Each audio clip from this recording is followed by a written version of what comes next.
हिंदू आस्थाओं पर सुनियोजित हमला, पुरातन मंदिरों की सीढ़ियों पर अवैध मज़ारे। जी हाँ, सही सुन रहे हो आप। ये मामला है महाराष्ट्र के नागपुर जिले के रामटेक क्षेत्र का। एक ऐसी भूमि जहां प्रभु श्री राम ने वनवास के दौरान विश्राम किया था। रामटेक गढ़ का तीर्थ क्षेत्र जहां सदियों पुराने हिंदू मंदिर मौजूद है, वही पावन भूमि आज मजहबी अतिक्रमण का शिकार हो रही है। जी हाँ, पुरातत्व विभाग और वन विभाग के अधिकार क्षेत्र में आने वाले अंबाला मंदिर समूह की सीढ़ियों पर बीते 4 से 5 सालों में गुपचुप तरीके से कई अवैध मज़ारें खड़ी कर दी गई है। न कोई अनुमति, न कोई ऐतिहासिक संदर्भ, सीधा सीधा लैंड जिहाद की साजिश। इस इलाके में रहने वाले हिंदू लोगों ने ये आरोप लगाया कि इन मज़ारों के आसपास रात के अंधेरे में भोले भाले हिंदू लोगों को लाकर उनका धर्मांतरण किया जा रहा है। अब सवाल ये उठता है, क्या ये हिंदुओं की पवित्र स्थल की भूमि हड़पने का इस्लामी फॉर्मूला नहीं है? क्या सरकार और प्रशासन इससे बेखबर है? इलाके में ऐसी ही कई सारी घटनाओं को देखते हुए लोगों ने प्रशासन को ये चेतावनी दी है कि इन अवैध मज़ारों को तुरंत हटाया जाए और धर्मांतरण के इस जहरीले षड्यंत्र पर तत्काल रोक लगाई जाए, नहीं तो उग्र आंदोलन होगा। लैंड जिहाद के इस विरोध में कल हिंदुओं ने भारी तादाद में सामूहिक तौर पर हनुमान स्तंभ के सामने हनुमान चालीसा पाठ का आयोजन किया। हजारों हिंदुओं की मौजूदगी में ये हुंकार गूंज उठी। जो न बोले जय श्री राम भेजो उसे कब्रिस्तान के नारे लगाए गए। बता दें कि इस आयोजन में पुलिस प्रशासन की भी तैनाती थी। लेकिन अब सवाल ये उठता है, आखिर प्रशासन इन मज़ारों को हटाने से डर क्यों रहा है? प्रभू श्री रामाच्या आता आपण गड मंदिरावर आहोत। हे इथे रामटेकचं गड मंदिर आहे आणि इथले प्रमुख पुजारी जे आहेत मोहन जी पांडे।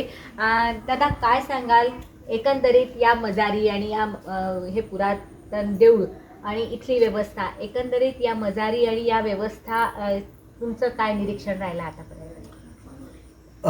हे क्षेत्र श्री रामटेक गडमंदिर क्षेत्र हे अतिशय पवित्र आणि आस्थाचं केंद्र आहे। तर त्यामुळे इथे भाविक लोक येतात आणि आपला जो अध्यात्म आहे तो क्रियान्वित करतात। तर इथे मधल्या पिरियडमध्ये एक साधारणतः 4 ते 5 वर्षापासून अवैध असं बांधकाम मदारींचं चालू आहे। तर त्या दृष्टिकोनातून शासनाने कार्यवाही करावी अशी शासनाला विनंती आहे। जिथे जिथे हिंदूंची श्रद्धास्थानं आहे तिथे तिथे अधर्मी लोक सुद्धा आपलं अस्तित्व तयार करण्याच्या प्रयत्नात आहे। मग नक्कीच ते मजारीच्या स्वरूपात दिवसेंदिवस वाढत आहे। अशातच नागपूर शहराच्या जवळ असलेले प्रभू श्रीरामाच्या चरणांनी पतित पावन पवित्र झालेलं रामटेक गड, इथे अनेक भाविक येत असतात। पण आता या भाविकांच्या नजरेस येते ती सगळ्यात पहिले मजार आणि त्यानंतर प्रभू श्रीरामाचं मंदिर। अशात अनेक छोटे छोटे 400-500 वर्षाहून अधिक जुने इथे धार्मिक स्थळं, छोटी छोटी मंदिरं आहेत आणि त्या मंदिराची पण दुरवस्था झालेली आहे। पण सरकार किंवा इथलं फॉरेस्ट डिपार्टमेंट किंवा जे पुरातत्व विभाग आहे ते त्या मंदिरांच्या डागडुजीसाठी नकार देतं। पण दुसरीकडे इथे अवैध मजार बांधली जाते आहे आणि त्या अवैध मजारांसाठी त्याच्यावर छत, खाली टाईल्स किंवा मग त्याला बॅरिगेड्स लावले जात आहेत। अशा सगळ्या अव्यवस्थेला घेऊन इथले स्थानिक नागरिक जे आहे ते आता सक्रिय झालेले आहेत।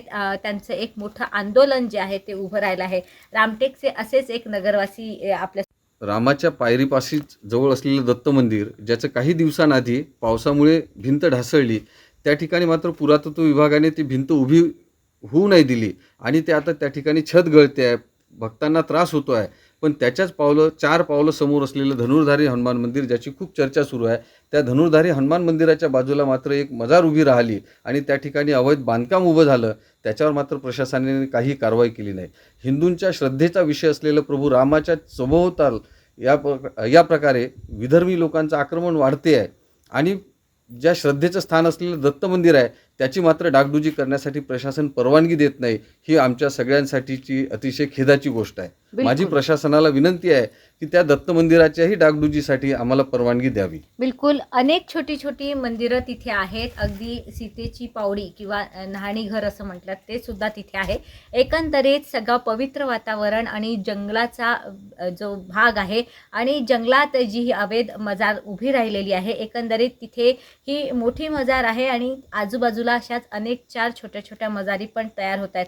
एकंदरीत स्थानिकांच्या या प्रतिक्रियेला सरकार काय प्रतिसाद देतो हे बघावं लागेल. स्नेहल जोशी, सुदर्शन मराठीसाठी, नागपूर, महाराष्ट्र. जय हिंद.